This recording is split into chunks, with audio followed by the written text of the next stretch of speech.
Hi friends, welcome to my YouTube channel. Terrace ಅಂದರೆ easy ಅಲ್ಲ, garden ಮಾಡೋದು ತುಂಬ ಕಷ್ಟ ಇರುತ್ತೆ. ಎಲ್ಲೇ ಟೆರೆಸ್ ಗಾರ್ಡನ್ ಅಂತಲ್ಲ, ಗಾರ್ಡನ್ ಮಾಡೋದು ತುಂಬಾ ಕಷ್ಟ ಇರುತ್ತೆ. ಹಾಗಾಗಿ ಇವತ್ತು ಇದು ನೋಡಿ, ಫುಲ್ಲು ನಿನ್ನೆ ಮೊನ್ನೆ 3 ಡೇಸಿಂದ ಎಲ್ಲ ನಿನ್ನೆ ಮುಗಿಸಿದ್ದೀನಿ. 4 ಡೇಸ್ ಆಯಿತು.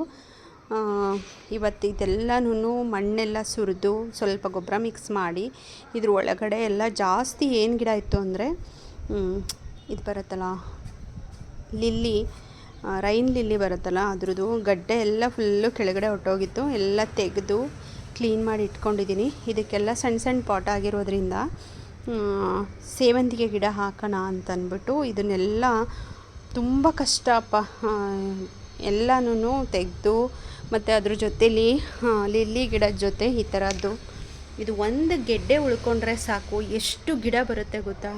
ಹಂಗಾಗಿ ಎಲ್ಲ ಸುರಿದ್ಬಿಟ್ಟು ಕ್ಲೀನ್ ಮಾಡಿ ಇಷ್ಟನ್ನು ರೆಡಿ ಮಾಡಿ ಇಟ್ಕೊಂಡಿದ್ದೀನಿ. ಇವತ್ತು ಇದಕ್ಕೆ ಸೇವಂತಿಗೆ ಗಿಡ ಹಾಕಬೇಕು. ಹಾಗೆ ಈ ಸೇವಂತಿಗೆ ಗಿಡ ಇಲ್ಲಿ ಮಗ್ಗು ಬಂದಿರೋದನ್ನು ಬಿಟ್ಟು ಮಿಕ್ಕಿದ್ದು ಸಣ್ಣ ಸಣ್ಣ ಗಿಡಗಳನ್ನ ತೆಗೆದು ಅಲ್ಲಿ ಹಾಕಬೇಕಂತ ಅಂದ್ಕೊಂಡಿದ್ದೀನಿ. ನೋಡಿ, ಸಣ್ಣ ಪಾಟು ಬಿಸಿಲಲ್ಲಿ ಹಿಡ್ದೇ ಇಟ್ಟರೆ ಬರುತ್ತೆ, ಚೆನ್ನಾಗಿ ಬರುತ್ತೆ.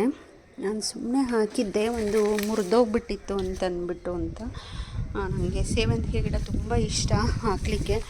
ಅದಕ್ಕೋಸ್ಕರ ಎಲ್ಲ ಸಣ್ಣ ಸಣ್ಣ ಪಾಟ್ಗಳು ಏನೇನಿರುತ್ತೋ ಅದಕ್ಕೆಲ್ಲ ಹಾಕಿದ್ದೆ.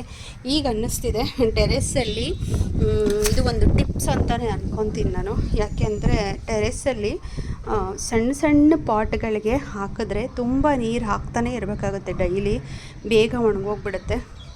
ಸಣ್ಣ ಸಣ್ಣ ಆದಷ್ಟು ಸಣ್ಣದು ಬೇಡ, ಮೀಡಿಯಮಿಂದ ಶುರು ಮಾಡಿದ್ರೆ ಸರಿ ಅಂತ ಅನಿಸುತ್ತೆ. ಹಾಗಾಗಿ ಇದನ್ನು ನಾನು ದೊಡ್ಡ ದೊಡ್ಡ ಗಿಡ ಬಿಟ್ಟು ಸಣ್ಣ ಸಣ್ಣ ಗಿಡ ಹಾಕೋಣ ಅಂತ ಅಂದ್ಕೊಂಡಿದ್ದೀನಿ. ಇವತ್ತು ಹಾಕಬೇಕು. ಆದರೆ ತುಂಬಾ ಗಾಳಿ ಬೀಸ್ತಿದೆ. ವಾಯ್ಸ್ ಹೇಗೆ ಬರ್ತಿದೆಯೋ ಏನೋ ಗೊತ್ತಿಲ್ಲ. ಇದು ಎಕ್ಸ್ಟ್ರಾ ಮಣ್ಣು ಬಂದಿದೆ, ಅದಕ್ಕೆ ಇದನ್ನು ಹೀಗೆ ಇಟ್ಕೊಂಡಿದ್ದೀನಿ. ಇದಕ್ಕೆ ಗೊಬ್ಬರ ಮಿಕ್ಸ್ ಮಾಡಿಲ್ಲ ಇನ್ನು. ಈಗ ಅದು ಪಾಟಲ್ಲಿ ತೆಗ್ದಿರೋದು ಹಾಕಿರೋದೆಲ್ಲ ಹಿಂಗಂದರೆ ಹಿಂಗೆ ಬರಬೇಕು, ಈ ಥರ ಉದ್ದುದ್ರಾಗಿ ಬರಬೇಕು. ಆ ರೀತಿ ಇದು ಮಾಡಿ ತುಂಬಿಸಿರೋದು ನೋಡಿ. ಇಲ್ಲಿ ಈ ಥರ ಇನ್ನು ನೀರೆಲ್ಲ ಹಾಕಿಲ್ಲ ನೋಡಿ. ಈ ಥರ ಎಲ್ಲ ಫುಲ್ ಪಾಟೆ ಉಲ್ಟಾ ಮಾಡಿ ಸುರಿದು ಮಾಡಿರುವಂಥದ್ದು. ಇದು ಹಿಂಗೆ ನೋಡೋಕ್ಕೆ ನಂಗೆ ಒಂಥರ ಖುಷಿ ಆಗ್ತಾಯಿದೆ. ಒಂಥರ ಆಗಿಬಿಟ್ಟಿತ್ತು ಎಲ್ಲ ಫುಲ್ಲು. ಇದು ಇದನ್ನ ಹಾಕಿದ್ದೀನಿ, ಏನದು ಅವರೆಕಾಯಿ ಮತ್ತು ಚಪ್ರದ ಅವರೆಕಾಯಿ ಗಿಡ ಹಾಕಿದ್ದೀನಿ. ನೋಡೋಣ ಹೇಗೆ ಬರುತ್ತೆ ಅನ್ನೋ ಅಂತ. ಒಂದು 2 ಡೇಸ್ ಆಯಿತು, ಇನ್ನೂ ಬಂದಿಲ್ಲ ಗಿಡ. ಇದೂ ಹಾಗೆ ಮಾಡಿದ್ದೀನಿ. ಫುಲ್ಲು ಎಲ್ಲನೂ ಮಣ್ಣೆಲ್ಲ ಸುರಿದು ಲೂಸ್ ಮಾಡಿ ಚೂರು ಗೊಬ್ಬರ ಹಾಕಿದ್ದೀನಿ. ಗಿಡ ಹಾಕಿದ್ಮೇಲೆ ಇದಕ್ಕೆಲ್ಲ ಈ 3-4ಕ್ಕೂ ಸೊಪ್ಪು ಹಾಕೋಣ ಅಂತ ಹಾಗೇ ಬಿಟ್ಟಿದ್ದೀನಿ. ಇದು ಒಂದು ಗ್ರೋ ಬ್ಯಾಗು ತುಂಬ ಹರಿದೋಗ್ಬಿಟ್ಟಿದೆ, ಇದು ಬೇಡ ಅಂತ ಹೇಳಿಬಿಟ್ಟು ಇನ್ನೂ ಒಂದು ಗ್ರೋ ಬ್ಯಾಗ್ ಬುಕ್ ಮಾಡಿದ್ದೀನಿ. ಅದು ಬರಬೇಕು. ಅದು ಬಂದಮೇಲೆ ಈ ಮಣ್ಣು ಮತ್ತು ಅಲ್ಲಿ ಎಕ್ಸ್ಟ್ರಾ ಎತ್ತಿಟ್ಟಿರೋ ಮಣ್ಣು ಎಲ್ಲನೂ ಹಾಕಿ ಮಿಕ್ಸ್ ಮಾಡಿ ಇದು ಮಾಡ್ಕೋಬೇಕು. ಕೆಳಗಿಂದ ಮಣ್ಣು ಎತ್ಕೊಂಡು ಬರೋಕ್ಕಾಗಲ್ಲ, ಇಲ್ಲಿರೋ ಮಣ್ಣಲ್ಲೇ ಅಡ್ಜಸ್ಟ್ ಮಾಡಿ ಸ್ವಲ್ಪ ಗೊಬ್ಬರ ಮಿಕ್ಸ್ ಮಾಡ್ಕೊಂಡು ಅಡ್ಜಸ್ಟ್ ಮಾಡ್ಕೊಂಡು ಬೆಳ್ಕೋಬೇಕಷ್ಟೆ. ನನಗಂತೂ ನಿಜ ಟೈಮ್ ಪಾಸ್ ಹೆಂಗಾಗುತ್ತೆ ಅಂದರೆ, ತುಂಬ ಟೈಮ್ ಪಾಸ್ ಅನ್ನೋದಕ್ಕಿಂತ ಎಷ್ಟು ಖುಷಿ ಇದೆ ಅಂದರೆ ಟೆರೆಸಲ್ಲಿ ಗಾರ್ಡನ್ ಮಾಡಿರೋದು ಅಷ್ಟೇ ಖುಷಿ ಇದೆ. ನಿನ್ನೆ ಮೊನ್ನೆ 3 ಡೇಸು 4 ಡೇಸಿಂದ ಅಷ್ಟು ಮಾಡಿದ್ನಲ್ಲ, ಒಂಥರ ಖುಷಿ ಆಗ್ತಾಯಿತ್ತು. ನಾನು ಬೆಳಗ್ಗೆ ಎದ್ದಿದ ತಕ್ಷಣವೇ ಟೆರೆಸ್ಗೆ ಹೋಗಿ ಒಂದು ಸಲ ನೋಡ್ಕೊಂಡು ಬರಬೇಕು ಅಂತ ಅನ್ನಿಸ್ತಾ ಇತ್ತು. ನಿಮ್ಮೆಲ್ಲರಿಗೂ ಹೀಗೆ ಅನಿಸುತ್ತಾ ಅಂತ ಒಂದ್ಸಲಿ ನನಗೆ ಕಮೆಂಟ್ ಮಾಡಿ. ಎಲ್ಲ ಕ್ಲೀನ್ ಮಾಡಿರ್ತೀನಿ, ಎಲ್ಲ ಮಾಡಿರ್ತೀನಿ. ಪುನಃ ಬೆಳಗ್ಗೆ ಸಂಜೆ ಕ್ಲೀನ್ ಮಾಡೋಗಿ ಪುನಃ ಬೆಳಗ್ಗೆ ಆಯ್ತಿದ್ದಂಗೆ ಒಂದ್ಸಲಿ ನೋಡಬೇಕು ಅಂತ ಅನ್ನಿಸ್ಬಿಡುತ್ತೆ ನನಗೆ. ಹಾಗಾಗಿ ಒಂದು ಸಲ ಬಂದು ನೋಡ್ಕೊಂಡು ಹೊಟ್ಟೋಗ್ಬಿಡ್ತೀನಿ. ಸಂಜೆ ಆಗ್ತಿದ್ದಂಗೆ ಬಂದಿಲ್ಲಿ ಟೈಮ್ ಪಾಸ್ ಮಾಡಬೇಕು ಅನ್ನೋದು ನನಗೆ ತುಂಬ ಇದೆ. ನೋಡಿ, ಎಷ್ಟು ಒಂದಿನ ಬಂದಿಲ್ಲ ಅಂದ್ರೂ ಒಂದು ಸ್ವಲ್ಪ ತುಂಬ ಬೇಜಾರಾಗ್ತಿರುತ್ತೆ ನನಗೆ. ಇದೆಲ್ಲ ಗಲೀಜು, ಇದೆಲ್ಲ ಪಾಟು ನಾನು ತೊಗೊಂಡಿದ್ದೆ. ಇದು ಜಾಸ್ತಿ ಮಣ್ಣು ಇಡಿಸಲ್ಲ, ಏನೋ ಒಂದು ಸ್ವಲ್ಪ ನೆರಳಲ್ಲಿ ಇಟ್ಬಿಟ್ಟು ಏನೋ ಒಂಚೂರು ಬೆಳ್ಕೊಬೋದು.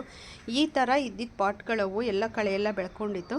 ಇವತ್ತು ಇದನ್ನು ಕೆಳಗಡೆಗೆ ಸುರಿದು ಮಣ್ಣೆಲ್ಲ ಲೂಸ್ ಮಾಡಿ ಇದನ್ನೆಲ್ಲ ಗಿಡನ ಬೇರೆ ಸಮೇತ ಎತ್ಕೊಬೇಕು. ಏನಂದರೆ ಇಲ್ಲ ಅಂದರೆ ಪುನಃ ಗಿಡ ಬಂದುಬಿಡುತ್ತೆ. ಒಂದು ಸಲ ಮಾಡಿ ಇಟ್ಟಿದ್ದೀನಿ, ಪುನಃ ಬಂದಿದೆ, ಪುನಃ ಇನ್ನೊಂದು ಸಲ ಮಾಡಬೇಕು. ನೋಡಿ, ಈ ಥರ ಬರುತ್ತೆ. ಈ ಥರ ಹೇಗಿರುತ್ತೆ ಅಂದರೆ ಅದು ತೋರಿಸ್ತೀನಿ ರೀ. ಈ ಕೋಲಂತೂ ನನಗೆ ತುಂಬ ಈಸಿ ಆಯಿತು ಕೆಲಸ ಮಾಡ್ಕೊಳ್ಳಿಕ್ಕೆ.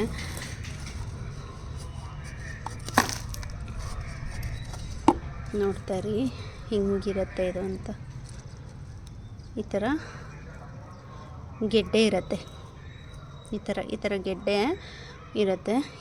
ಇದನ್ನು ತೆಗೆದೇ ಹೋದರೆ ನಾನು ಫುಲ್ಲು ಪುನಃ ಅದು ಬೇರು ಕೊಟ್ಕೊಂಡು ಜಾಸ್ತಿ ಬರ್ತಾ ಇರುತ್ತೆ. ಎಷ್ಟು ಹೆಲ್ದಿಯಾಗಿ ಬರುತ್ತೆ ಅಂದರೆ ಅದು ಅಷ್ಟು ಹೆಲ್ದಿಯಾಗಿ ಬರುತ್ತೆ. ಲಾಸ್ಟ್ ಟೈಮು ಎಲ್ಲ ಸೋಸಿ ತೆಗ್ದಿದ್ದೀನಿ, ಆದರೂ ನೋಡಿ ಇಷ್ಟೊಂದು ಬಂದಿದೆ. ನೋಡಿ ಈ ಥರ ಇರುತ್ತೆ. ಈ ಥರದ್ದೆಲ್ಲ ತೆಗ್ದಿದ್ದೀನಿ ನಾನು, ಅಷ್ಟೊಂದಿತ್ತು.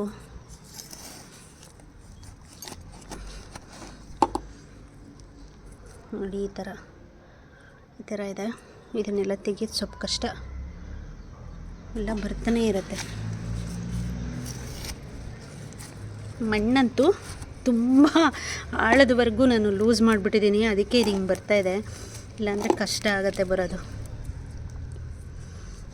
ನೋಡಿ ಈ ಥರ ಅಂದ್ಬಿಟ್ಟು ಹಿಂಗೆ ಎತ್ಕೊಂಡ್ರೆ ಸಾಕು. ನೋಡಿ ಇದೆಲ್ಲ ಅದೇ ಗಿಡ. ಎಷ್ಟು ಇದು ಅಂದರೆ ಅದು ತುಂಬ ಬೇಜಾರಾಗ್ತಿರುತ್ತೆ. ನೋಡಿ ಈ ಥರ ಇದೆ.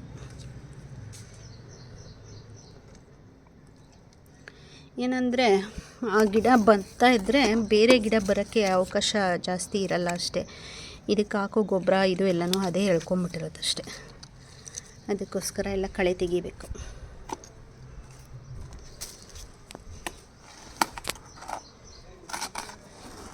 ಬೇರೆ ಪಾಟಲಂತೂ ಇನ್ನೂ ದೊಡ್ಡದಾಗಿ ಬಂದುಬಿಟ್ಟಿದೆ.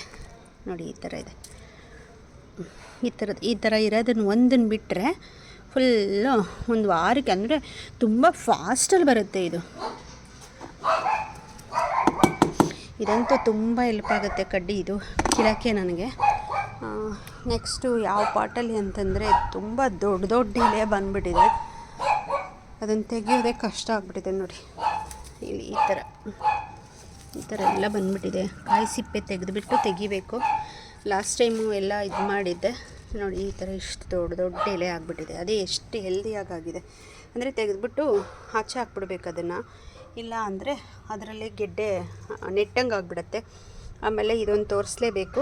ಇದೊಂದು ಕಟ್ಟಿಂಗ್ಸ್ ಹಾಕಿದ್ದೆ ನಾನು. ಇದು ಯಾವ ಕಲರು ಅಂತಲೇ ನನಗೆ ಮರೆತೋಗ್ಬಿಟ್ಟಿದೆ, ಮಗ್ಬಿಟ್ಟಿದೆ. ತುಂಬ ಕಾಯ್ತಾ ಇದ್ದೀನಿ ಯಾವ ಕಲರ್ ಇರ್ಬೋದು ಏನು ಅಂತ. ನನಗಂತೂ ತುಂಬ ಇಷ್ಟ ದಾಸವಾಳ ಕಲರ್ಸು. ಇವತ್ತು ಇದಕ್ಕೆಲ್ಲ ಸೀಡ್ಸ್ ಹಾಕೋಣ ಅಂದ್ಬಿಟ್ಟು, ಇದಕ್ಕೆ ನಿನ್ನೆ ಎಲ್ಲ ಫುಲ್ಲು ಇರುವೆ ಬಂದುಬಿಟ್ಟಿತ್ತು ಕ್ಲೀನ್ ಮಾಡಿದಾಗ. ಎಲ್ಲ DDT ಹಾಕಿ ಎಲ್ಲ ರೆಡಿ ಮಾಡಿ ಹೋಗಿದ್ದೆ. ಈಗ ಸೇವಂತಿಗೆ ಗಿಡ ನೆಡಬೇಕು.